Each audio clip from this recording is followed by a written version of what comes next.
আসসালামু আলাইকুম everyone, welcome back to my channel.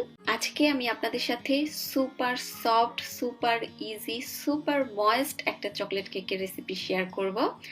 আজকের এই কেকটা তৈরি করার জন্য আমি শুধুমাত্র একটা ডিম ব্যবহার করেছি এবং এই কেকটাকে আমি কোনো ধরনের বেকিংয়ের ঝামেলা ছাড়া পুডিংয়ের মতো পানির ভাপে তৈরি করেছি। এবং পানির ভাপে তৈরি করার কারণে বা স্টিম করার কারণে কেকটা কিন্তু অনেক বেশি সফট এবং ময়েস্ট হয়েছে। আশা করছি আপনারা দেখেই সেটা বুঝতে পারছেন। এই কেকের রেসিপির পাশাপাশি এই একই ভিডিওর মধ্যে কিন্তু চকলেট সসের রেসিপিটাও পাচ্ছেন। তো আশা করছি আপনাদের কাছে আমার আজকের এই সুপার সফট এবং ময়েস্ট চকলেট কেকের রেসিপিটা ভালো লাগবে। তো চলুন দেখে নেওয়া যাক কিভাবে তৈরি করতে হয় এই মজাদার কেকটি।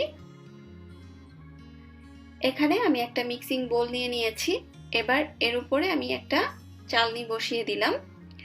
এখন প্রথমেই এর মধ্যে আমি দিয়ে দিচ্ছি 1.5 কাপ পরিমাণ ময়দা, মানে 1 কাপ থেকে অল্প একটু কম, পুরোপুরি 1 কাপ ময়দা কিন্তু এখানে আমি ব্যবহার করিনি।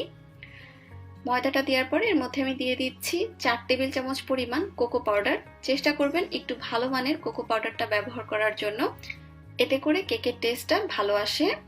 এখন এর মধ্যে আমি 1/4 চা চামচ পরিমাণ দিয়ে দিলাম বেকিং পাউডার, 1/4 চা চামচ পরিমাণ বেকিং সোডা আর 1 চিমটি পরিমাণ লবণ দিয়ে দিলাম।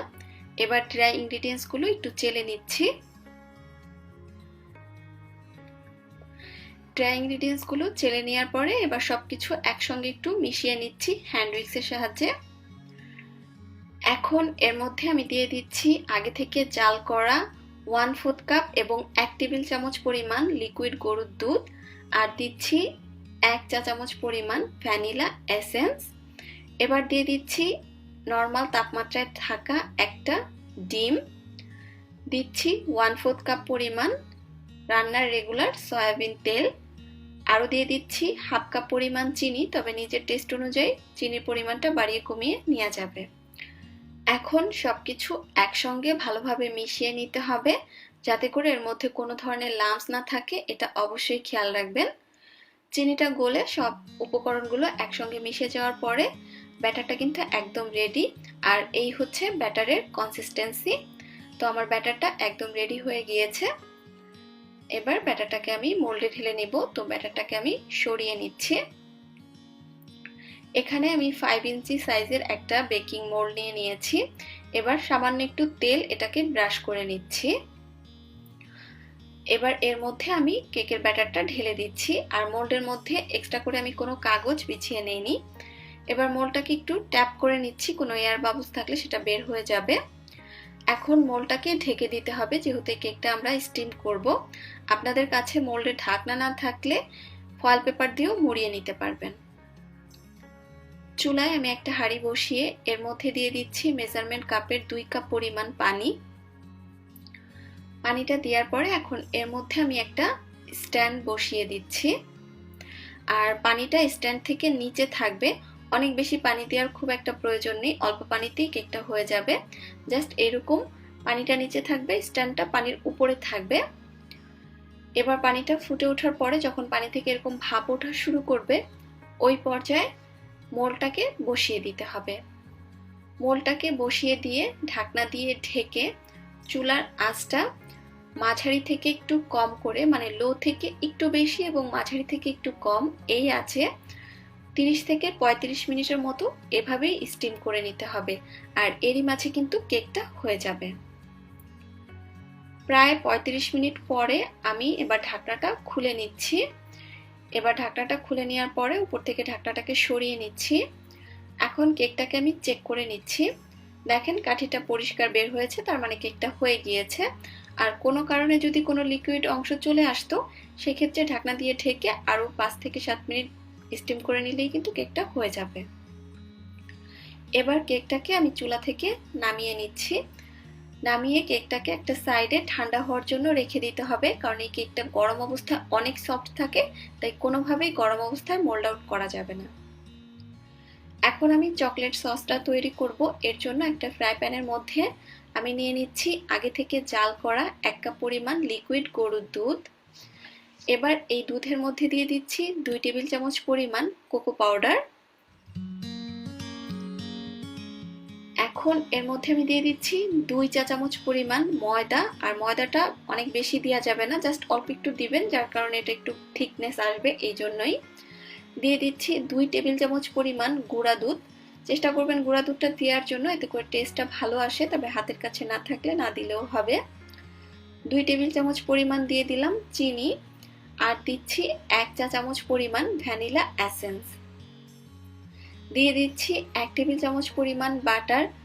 আর চেষ্টা করবেন বাটারটাও দেওয়ার জন্য, এতে করে কিন্তু এটা একটু গ্লসিও হবে, সাথে ফ্লেভারটাও ভালো আসবে।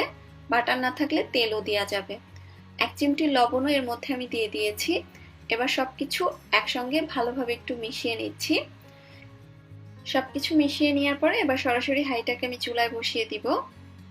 চুলায় বসিয়ে দেওয়ার পরে চুলার আঁচটা মিডিয়াম লোতে করে অনবরত নেড়েচেড়ে এই সসটা তৈরি করতে হবে। কোনোভাবেই নাড়াচাড়া বন্ধ করা যাবে না।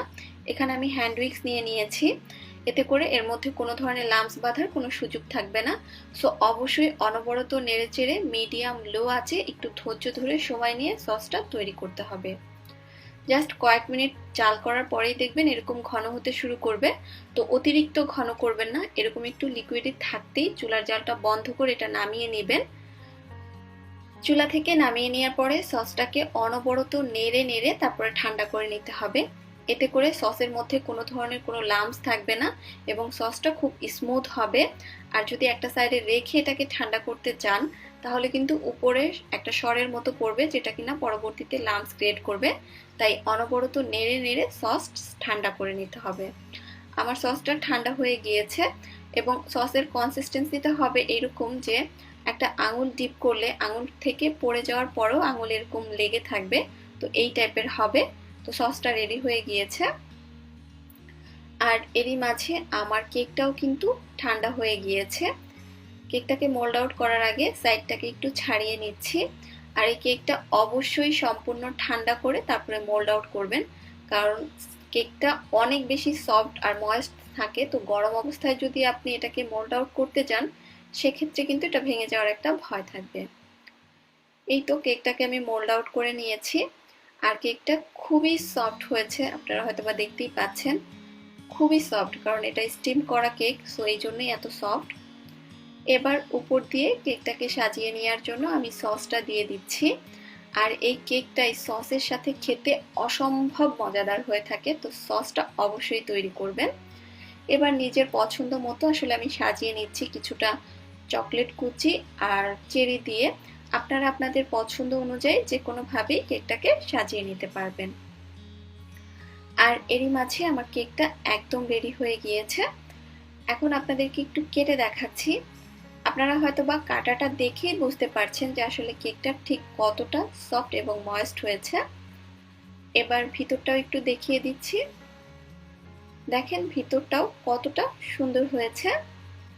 আপনারা যখন এই কেকটা তৈরি করবেন তখন অবশ্যই সাথে সসটাও তৈরি করবেন, কারণ এই সসটার সাথে কেকটা খেতে অসম্ভব মজাদার হয়ে থাকে।